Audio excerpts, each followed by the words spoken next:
Terima kasih kepada panitia dan Bapak Ibu Dewan Juri atas kesempatan yang diberikan kepada saya untuk bisa mengumumkan lomba buku pada kesempatan pagi ini. Ibu Bapak, izinkan terlebih dahulu sebelum saya mengumumkan siapa-siapa yang menjadi juara 1, 2, dan 3 sekaligus dengan harapannya. Ada beberapa catatan Dewan Juri dan pengalaman saya terkait baik sebagai juri di luar kegiatan ibu-ibu maupun juga peserta di luar dari kegiatan ibu-ibu di tempat ini.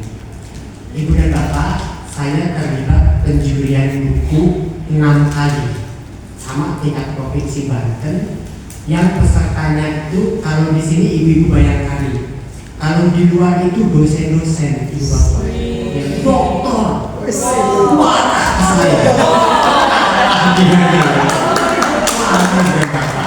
kebetulan yang marah itu dosen saya. Jadi dosen yang peserta, jurinya mahasiswa. Kenal lagi? Kenal lah, umumkan jurinya, kenal waktu itu jurinya. Sama lombanya seperti ini. Ya, jadi sebelum saya mengumumkan, saya ingin cerita terlebih dahulu bahwa sebelum saya menjadi juri, itu sama seperti ibu peserta dulu saya. 3 tahun berturut-turut saya juara lomba nulis. Akhirnya pihak panitia melarang saya, Bu Eti, ini jangan jadi peserta terus, pialanya dibawa sama Pak Rahmat ini. Akhirnya saya dipecat jadi peserta. Diangkatlah saya jadi juri karena menang terus pun 3 tahun berturut-turut waktu itu. Nah, ketika saya jadi juri akan sinkron dengan lomba yang kita adakan pada pagi hari ini. Siapa-siapa pesertanya? Dosen-dosen saya. Ya. Ada satu buku cerita, yang buku cerita itu Ibu dan Bapak, saya di juri bidang ahli bahasa. Karena lomba bercerita itu harus melibatkan psikologi, Bu, ahli bahasa, ya, kemudian juga desain grafis. Desain grafis itu dari majalah Bobo. Majalah Bobo waktu di sana itu saya ahli bahasa. Kalau psikologi itu dari UI, ya, dari UI, dosen UI. Nah, kita ingin menyampaikan dari gambar. Apakah ada kesamaan pengalaman saya dengan ibu dan ibu-ibu yang ikut di sini? Dosen saya itu marah kepada saya gara-gara dia menceritakan tentang ujung kulon. Nah, cerita ujung kulon adalah cerita tentang badak, Bu Edi. Ceritanya tentang badak. Kalau dari segi bahasa dari saya nggak ada masalah. Ini ibu badak, ini bapak badak. Tapi dosen psikologi UI tidak terima karena ibu badak gambarnya sama, bapak badak gambarnya sama. Kalau dari bahasa nggak ada masalah, nggak ada masalah. Betul, ini ibu badak, ini bapak badak. Tapi si gambar, Bu, itu di copy paste. Gambar bapak badak, ya badaknya gede, ya itu ibu badak, gambarnya ya itu juga.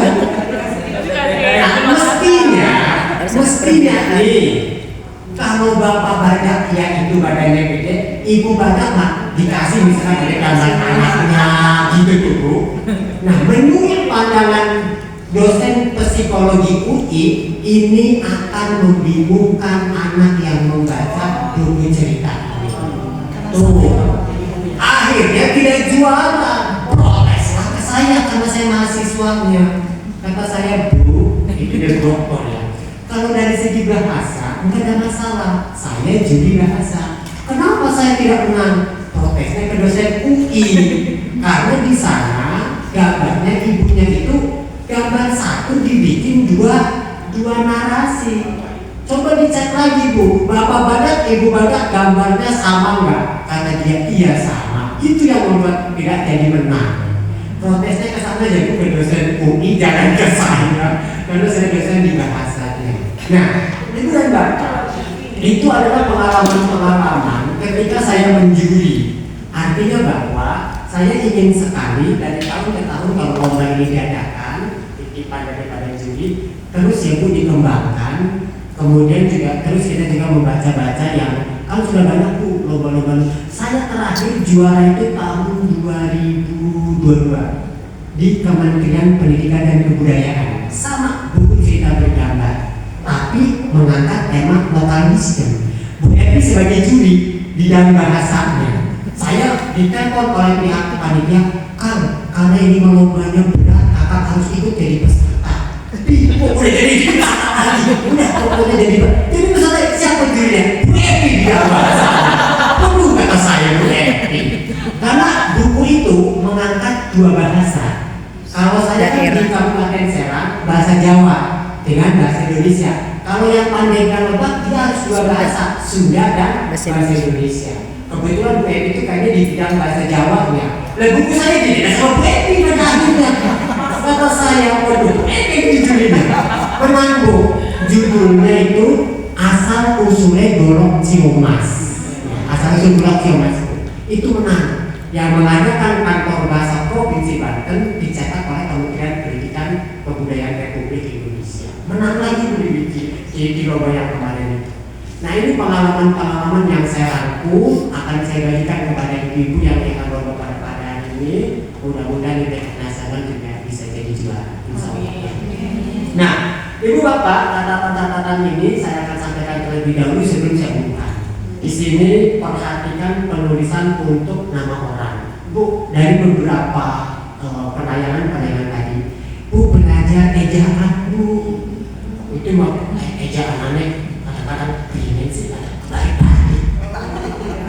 Untuk nama orang, Bu, itu tetap Bu, dia harus menggunakan nama kapital. Itu. Jangan pengen cepet-cepet beres, disobot, Roy, misalkan Roy. Yang kecil, Rahmat yang kecil. Nah, kalau di pusat itu betul-betul diperhatikan. Jadi nama orang itu betul-betul diperhatikan, ya. Pak belajarnya dari mana? Itu gampang Bu, Ibu Epi, pedoman umum ejaan bahasa Indonesia. Yang kayak begitu mah. Karena jurinya Bu. Jadi ini penting. Di sini gambarnya bagus, tiba-tiba ejaannya, penulisannya salah. Nah itu jadi nilainya bisa dikurangi. Ya, untuk nama orang. Kemudian saya ingin tambahkan juga Bu, dialognya itu jangan dialog kayak drama atau skenario film. Epi Sofia Usman titik 2, Rahmat kamu keluar. Lalu Rahmat titik 2, siap Bu. Itu kalau skenario film Bu, dialog drama itu Bu. Di sini saya menemukan itu setiap orang yang berbicara titik 2. Iya, enggak dipakai. Iya. Pada 1 tahun yang lalu saya ikut rapat dengan Puskurbo, Pusat Kurikulum Perbukuan. Bagaimana menulis buku. Nah yang seperti itu, kalau ibunya lomba nulis naskah drama, bener itu. Yang Rahmat titik 2. Sekarang kamu harus hormat. Rahmat titik 2, saya Bu Epi titik 2. Jangan begitu hormatnya, itu naskah drama atau skenario film. Tapi kalau dalam bentuk cerita tidak menggunakan yang seperti itu, ya Bu ya. Kemudian saya juga menemukan itu dalam kurung, ya, Ranti memegang pot bunga yang ia sayangi. Tuh dalam kurung ia memegang erat-erat. Enggak ada yang kayak gitu. Ini mah ini bikin acara buku sendiri ini. Tidak diikuti prosedur Puskurbo, Pusat Kurikulum Perbukuan. Ada buku saya dapat bukunya banyak. Ya, jadi untuk narasinya Bu, untuk deskripsinya jangan menggunakan dalam kurung. Rahmat menangis karena ia dimarahi sama gurunya. Dalam kurung sambil tangannya diucek-ucekkan ke. Enggak ada yang begitu, enggak ada. Ya, enggak ada yang kayak begitu. Ya ini pengalaman saya menjuri, pengalaman saya lomba, pengalaman saya ikut rapat di Pusat Kurikulum dan Perbukuan. Ya. Kemudian Kemudian Ibu dan Bapak, di sini contoh ya. Kemudian ya nama-nama itu harus menggunakan kita. Isi dalam tulisan sebaiknya mengajak mencontohkan bukan ancaman. Kan itu anak-anakku. Anak-anaknya jangan diancam-ancam. Ya. Jadi lebih kepada ajakan, jangan ancaman. Kalau ancaman itu untuk anak-anak itu kurang pas. Termasuk di dongeng Bu. Di dongeng itu nggak boleh ada ancaman, nggak boleh menampilkan unsur kekerasan. Kemudian Pangeran Sultan Agung Tirtayasa misalnya ya mengangkat pedangnya dan menggorok leher musuh-musuhnya. Itu nggak boleh Bu. Itu kekerasan. Itu saya juri mendongeng atau sampai saya juri. Artinya untuk usia-usia anak-anak kita lebih kepada ajakan. Tidak boleh ancaman, apalagi kemudian menampilkan narasi-narasi kekerasan, itu tidak boleh. Termasuk juga di dongeng. Tapi kalau untuk yang dewasa, ya nggak ada masalah ya. Dia mau angkat pedangnya tinggi-tinggi dan menambahkan itu maka dewasa, bukan anak-anak. Jadi itu betul-betul harus diperhatikan. Kemudian perhatikan juga untuk nomor halaman. Bu, wong judul cover Bu, itu ada nomor 1 ya. Cover nggak ada nomornya Bu. Nanti halaman berikutnya. Terlalu nafsu ini Bu. Ini aneh aja lah. Ini gimana ini ceritanya sih? Wong judul buku nggak ada nomor 01. Nanti di belakang ada itu di setelah judul. Nah Ibu dilihat aja sih di buku-buku Ibu yang di rumah, emang ada judulnya 01 ya? Nanti di halaman berikutnya terlalu nafsu Ibu ya.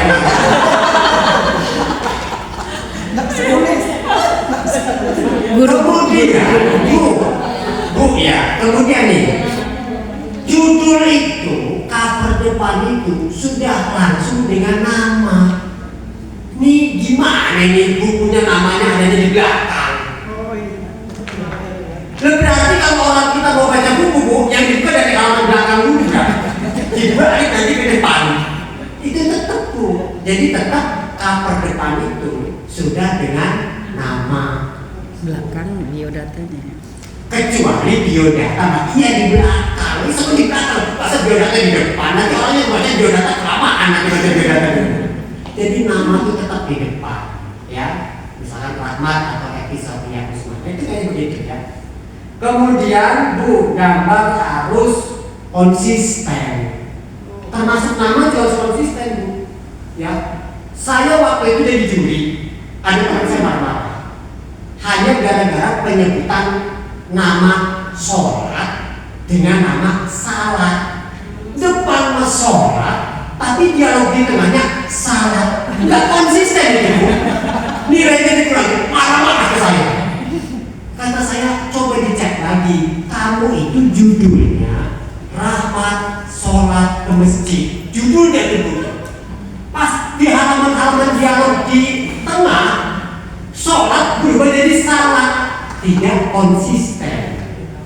Kalau mau pakai sok-sok, kalau mau pakai sak-sak, termasuk yang katakan Bu Evi ini untuk kekonsistenan urusan gambar, penokohannya.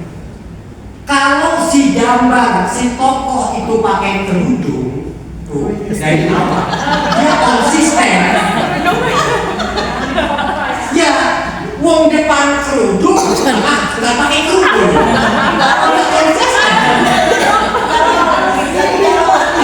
Dia, atau dia lagi pusing dia.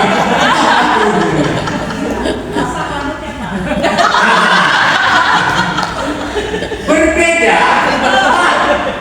Tapi mungkin ibu-ibu bingung ya. Tapi Pak kalau dia misalkan mau mandi kan lebih harus copot kerudung, boleh. Berarti yang dimaksud konsisten di sana kerudungnya posisinya lagi dilepas. Ini mah kegiatannya bukan tidak merujuk pada persoalan mandi misalnya. Jalan-jalan nggak pakai kerudung, ke sekolah nggak pakai kerudung, kan aku. Tuh ya kan? Ini persoalan konsisten. Berikutnya Bu, urusan gambarnya. Misalkan begini. Kalau dia itu tersenyum, narasinya itu tersenyum, kalimatnya mestinya sesuai dong gambarnya. Ini mah narasinya tersenyum, gambarnya senyum. Bu, stres anaknya yang serius. Kalau ada dosen psikologi itu nggak nyambung teks dengan gambar. Tuh. Jadi betul-betul Bu harus diperhatikan konsistensi gambar dengan narasi, dengan deskripsi tadi. Kalau dia sedang misalkan membuat kue, betul dong lagi bikin adonan gitu ya. Jangan sampai gambar yang pertama begini memasak buat kue, begini juga. Apa bedanya dengan bapak badak ibu badak?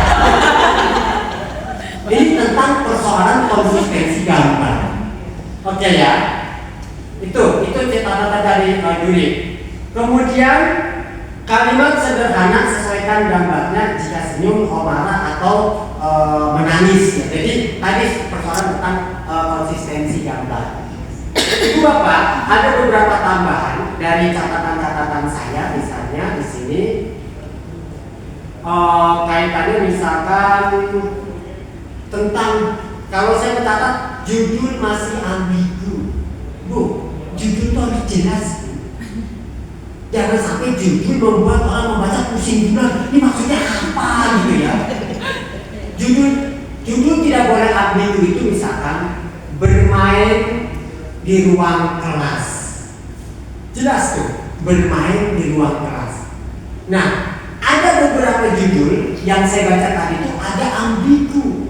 Saya kira maksudnya apa? Ini pemilihan katanya ini agak kurang pas amat begitu. Nah itu akan membuat juri langsung menggaris ini judulnya masih belum fokus. Juri saja pusing, apalagi yang anak-anak yang baca. Nah itu ya. Kemudian Bu, dalam catatan saya juga di sini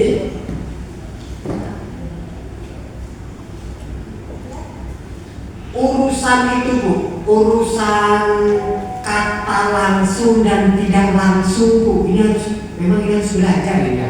Kata langsung dan tidak langsung. Anda petik dua. Misalkan ya, Rahmat menangis gara-gara diganggu sama Bu Evi. Itu ya. Lalu kemudian saya bicara begini, Bu, itu kan pensil saya. Kenapa Ibu langsung mengambilnya tidak izin terlebih dahulu?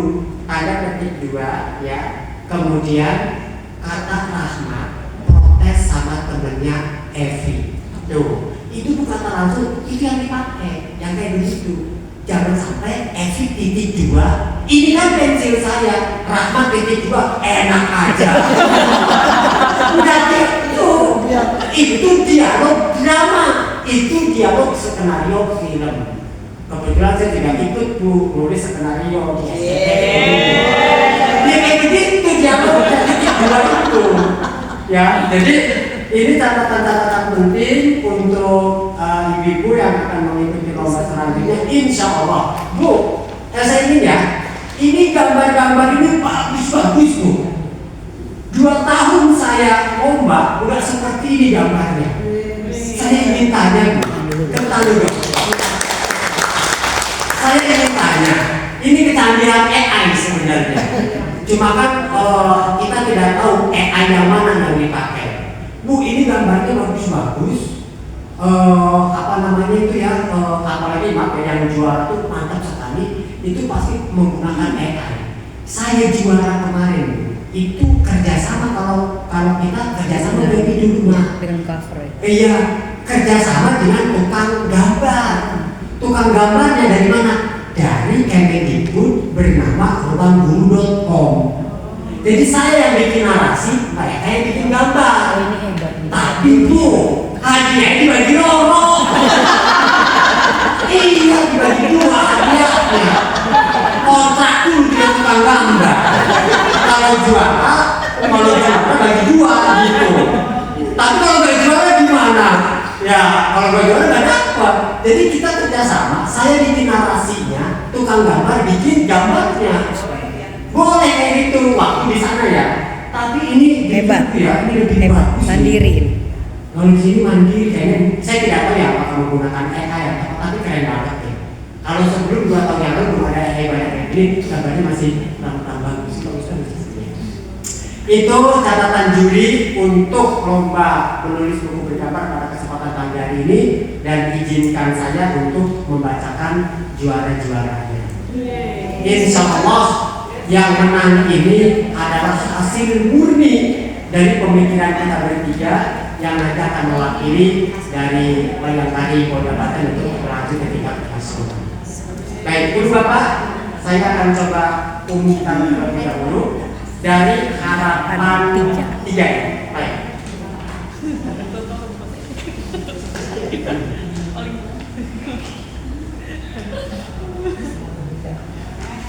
Harapan 3 ya, ya. Baik. Harapan 3 dengan total nilai harapan 3 dengan total nilai 197 diraih oleh TK Kemala Bayangkari 02 Pandeglang.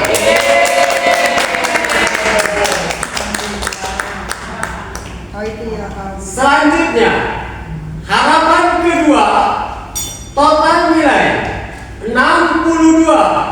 Maaf, total nilai 205 diraih atas nama TK Kemala Bayangkari 03 Lebak.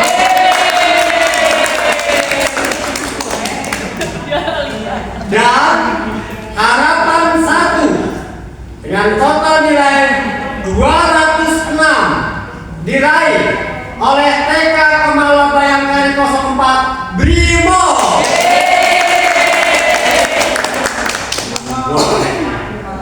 Selanjutnya, juara 3 total nilai 218 diraih TK Kemala Bayangkari 01 Serang Kota.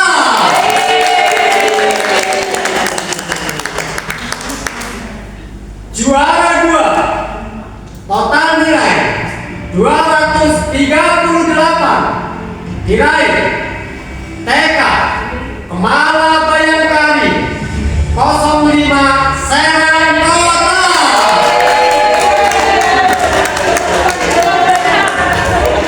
Dan juara 1 total nilai 260 TK Kemala Bayangkari 06